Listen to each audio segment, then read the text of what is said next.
Njam. Da. Pečenković. A vidi ovaj. Dakle, kad je ta riba u tavi, kad ste je prolili uljem, prvo je morate vratiti nazad na gradele. Da se ona otpeče. Da se malo otpeče, tako pažljivo vratite. Jednu po jednu pažljivo vratite. Jednu po jednu.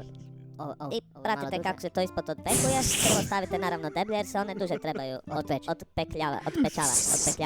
Kako se kaže? I otpečavati. I kako se svaka jedna po jedna otpeče. Vidite da je otpečeno, S jedne strane vratite da se otpeče s druge strane. Da se otpeče i s druge strane, tako. Ove veće su već gotove.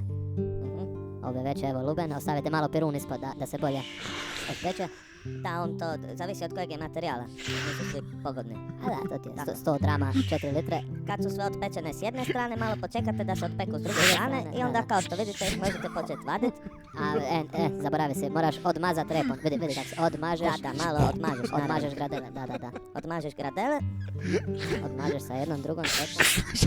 Sve to treba dobro odmazati da bi to bilo dobro otpečeno.